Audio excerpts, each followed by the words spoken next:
అందరికీ నమస్కారం అండి. ఇప్పుడు చెప్పబోయే కథ పేరు 'ఒక్కడే కొడుకు'. ఈ కథని రచించిన వారు భానుమూర్తి గారు. ఇక కథలోకి వెళ్ళిపోతే, క్షమించండి నాన్న. పరందామయ్య ఏదో వ్రాసుకుంటున్న వాడలా టక్కున తలెత్తి చూశాడు. ఏమైందబ్బాయ్? రాఘవ తలదించుకుని ఏదో చెప్పాలన్నట్లు తనలో తాను మాట్లాడుకుంటున్నాడు. చెప్పు, ఏం కావాలి? డబ్బు ఏమైనా సర్దాలా? పాప ఫీజు కట్టాలా? చెప్పు రాఘవ. కుర్చీలోంచి లేవపోయాడు పరందామయ్య. పరందామయ్యకు ఇప్పుడు 70 ఏళ్ళు. సరిగ్గా చూపు ఆనదు. లేచి కూడా సరిగ్గా నిలబడలేడు. మెల్లగా నడవాలి. బాత్రూంకి కూడా తన సతీమణి అన్నపూర్ణమ్మ లేనిదే వెళ్ళలేడు. గవర్నమెంట్ టీచర్గా 40 ఏళ్ళు పనిచేసిన తరువాత రిటైర్ అయ్యాడు. గవర్నమెంట్ పుణ్యమా అని మంచి పెన్షన్ వస్తుంది. కొడుకు మంచి ఉద్యోగంలో ఉన్నాడు. కోడలు బ్యాంకులో పనిచేస్తుంది. ఇప్పుడు దాదాపు 2 సంవత్సరాల నుండి కొడుకు దగ్గరకు వచ్చి ఉన్నారు ఇద్దరు. అది కూడా అన్నపూర్ణ బాత్రూంలో పడి కాలు విరిగింది. అప్పుడు రాఘవ తన దగ్గరే వచ్చి ఉండమన్నాడు. చెప్పురా, ఎందుకు భయం? అమ్మ ఎక్కడా? అమ్మ వంట ఇంట్లో ఏదో పని చేస్తుంది, రమ్మంటావా? రాత్రి 8 గంటలైంది. భోజనాలైన తర్వాత ఇల్లు క్లీన్ చేసి అప్పుడే అక్కడికి వచ్చింది అన్నపూర్ణమ్మ. ఏరా రాఘవ, దిగులుగా ఉన్నావు అన్నది. ఏమీ లేదమ్మా, ఒక ముఖ్యమైన విషయం మాట్లాడాలి, అందుకే వచ్చా అన్నాడు రాఘవ. కోడల పిల్లను కూడా పిలుస్తావా? అందరము కలిసే మాట్లాడుదాము అన్నది. లేదమ్మా, తను ఎప్పుడూ నిద్రపోయింది. బ్యాంకులో చాలా పని ఉందని తలనొప్పితో పడుకుంది అన్నాడు రాఘవ. కూర్చో, ఏం మాట్లాడాలని అన్నారు పరందామయ్య గారు. అదే నాన్న, ఉషకి బ్యాంకులో ఎక్కువ పని అయిపోయిందట. నాకు కూడా టూర్లు, టార్గెట్లు అని ఆఫీసులో చాలా పని ఉంటుంది. కాబట్టి మిమ్మల్ని చూసుకోవడానికి మాకు కొంచెం ఇబ్బందిగా ఉంది.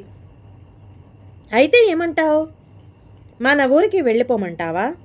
అక్కడ హాస్పిటల్స్ ఉండవు. ఆ పల్లెలో మీరు ఉండలేరు. వంటకి అంత కష్టం కదా నాన్న. సరే, నువ్వేం చెప్పదలుచుకున్నావు?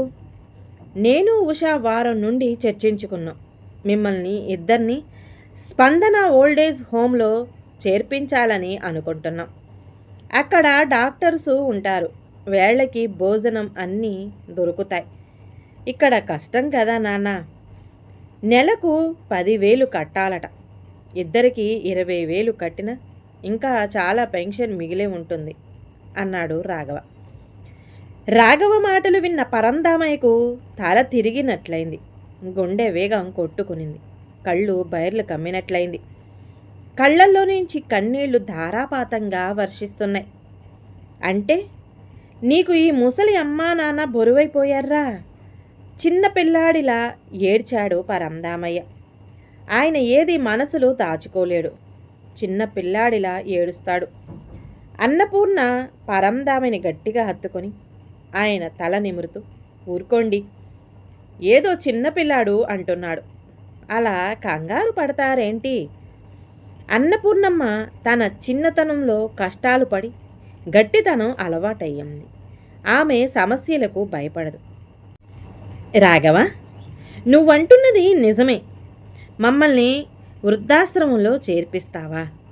మేము అప్పుడే నీకు బరువైపోయామా? అలా అనుకోవద్దు నాన్న. ఇందులో తప్పేముంది? ఇప్పుడు అందరూ ఓల్డేజ్ హోమ్లలో చేరి హాయిగా ఉన్నారు. హాయి, కన్నపిల్లల్ని వదిలి, మనవళ్లను మనవరాళ్లను వదిలి ఏకాంతంగా ఈ వయసులో బ్రతకమని చెబుతున్నారా? మీ ఫ్రీడమ్కి మేము అడ్డొస్తున్నామని మమ్మల్ని ఆశ్రమంలో చేర్పిస్తున్నారా? చెప్పండరా. ఒక్క కొడుకు చాలు అని, వాణ్ణి చదివించవచ్చని అని ఆనాడు అనుకున్నాడు పరందామయ్య. కానీ అన్నపూర్ణమ్మ ఇంకో ఆడబిడ్డ కావాలంటే కూడా బలవంతంగా ఫ్యామిలీ ప్లానింగ్ ఆపరేషన్ చేసుకున్నాడు. ఒక్కగానొక్క కొడుకు ఈరోజు ఆశ్రమం పాలు చేస్తుంటే భరించడం చేత కావడం లేదు పరందామయ్యకి. అంటే ఉషా ఇంట్లో పనులు, ఆఫీసు పనులు చెయ్యలేనంటున్నది. జాబ్ మానేసి ఇంట్లో ఉంటాను అంటుంది అన్నాడు రాఘవ. అంటే మా వల్ల ఆమెకు పని ఎక్కువైపోతుందా? సరే, నీ ఇష్టం.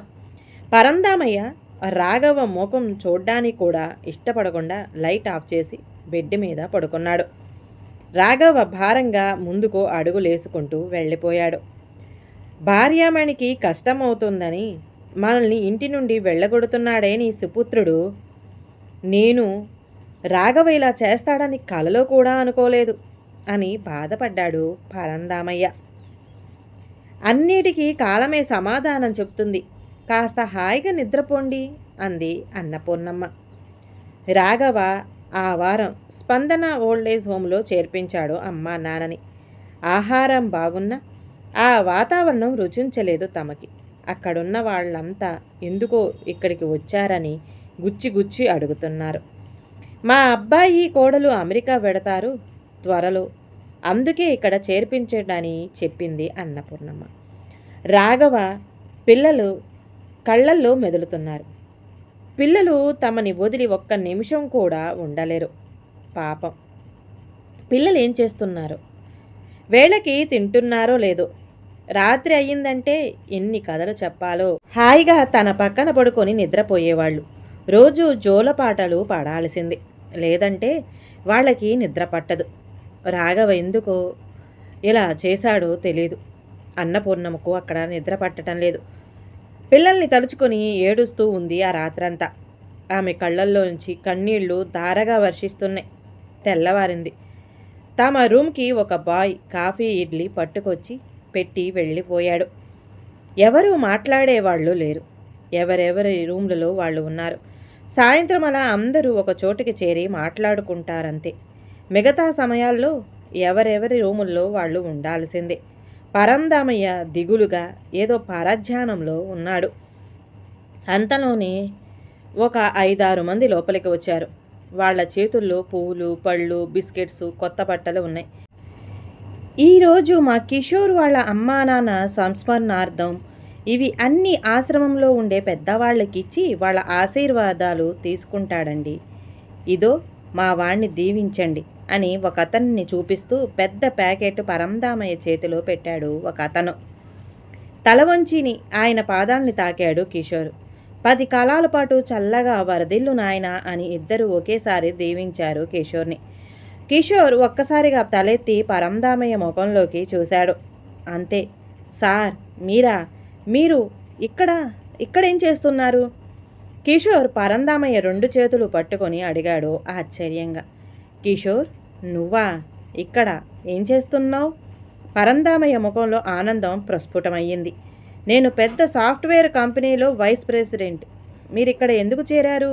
మీ అబ్బాయి రాఘవ ఎక్కడా అని అడిగాడు కిషోర్.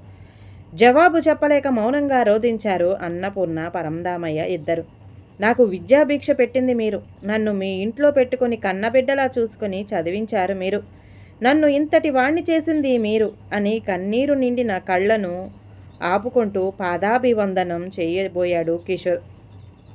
నాన్న, అమ్మ చదువు రానివారు. మీ ఇంట్లో మా అమ్మ పనిచేస్తూ ఉంటే మీరు ఒక్కొక్క రోజు నన్ను పిలిచి నువ్వు చదువుకుంటావా అని అడిగారు. ఆ రోజు నుండి మీరే నాకు తల్లి, తండ్రి అన్నీ అయ్యి చూసుకున్నారు. ఈరోజు నేను ఇలా ఉన్నానంటే మీరే కారణం. కానీ మిమ్మల్ని ఇలా ఇక్కడ చూడటం నా వల్ల కావటం లేదు సార్. అమ్మ, నాన్న ఇద్దరూ ఇప్పుడు లేరు. అనారోగ్యంతో వాళ్ళు చనిపోయారు అంటూ తన కన్నీళ్లు తుడుచుకున్నాడు కిషోర్. ఎంత వద్దన్నా వినలేదు కిషోర్. ఓల్డేజ్ హోమ్ వాళ్ళకి చెప్పి ఖాళీ చేయించి తను ఉన్న ఇంటికి తీసుకువెళ్ళాడు. వాళ్ళ ఇంట్లో ఒక పెద్ద గదిని తమ కోసం కేటాయించి అన్నీ తానే చూసుకున్నాడు. పద్మ, ఈ రోజు నుండి మనకు అమ్మా నాన్న వీళ్ళే. నువ్వు వారిని బాగా చూసుకోవాలి. పద్మ, కిషోర్ ఇద్దరు అన్నీ తామే అయ్యి చూసుకున్నారు. అన్నపూర్ణ, పరంధామయ్యలు ఆనందానికి అవధుల్లేవు. 6 నెలల తర్వాత ఒకరోజు ఆదివారం 9 గంటలైంది.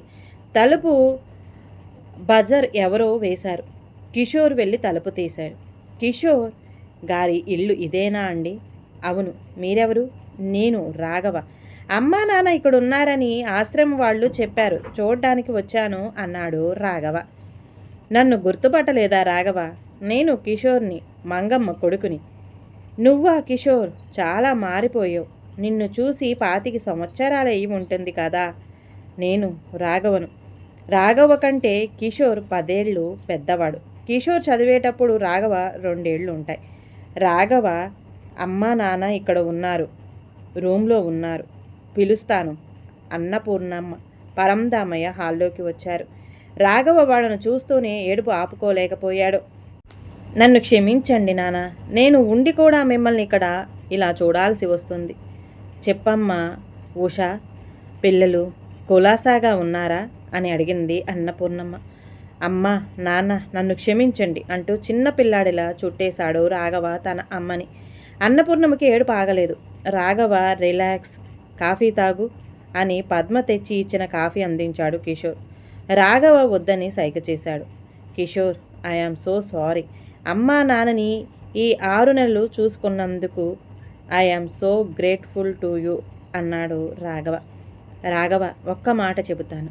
మనల్ని కని పెంచి పెద్ద చేసిన అమ్మా నాన్నలు మనకు బరువెట్లవుతారు?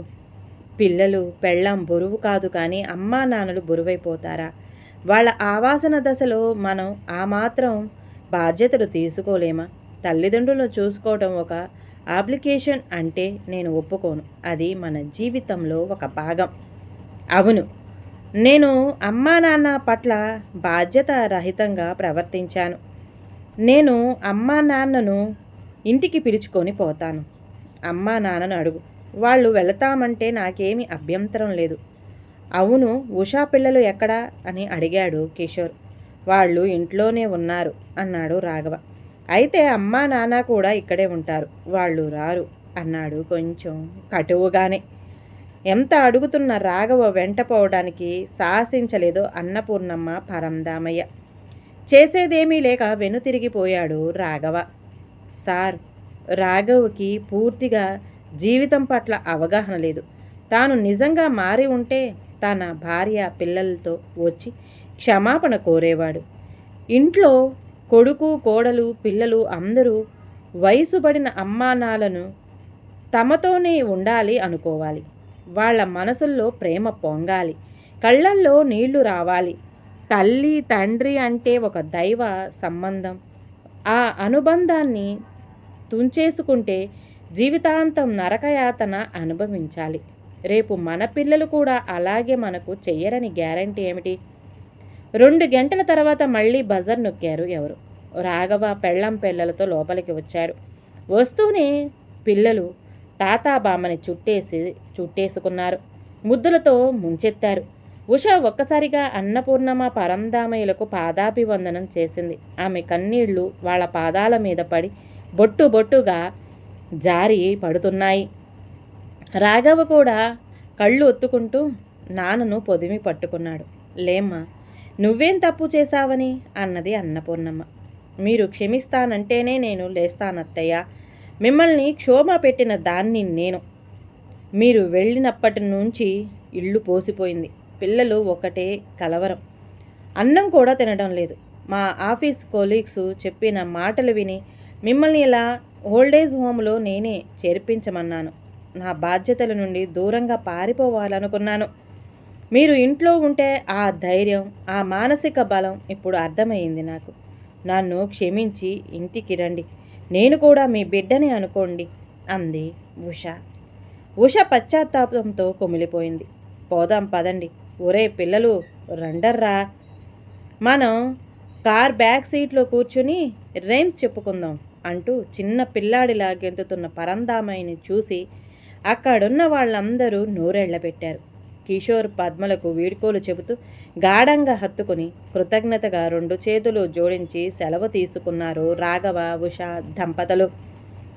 ఐశ్వర్యం అక్కర్లేదు, బంగళాలు బంగారాలు అక్కర్లేదు.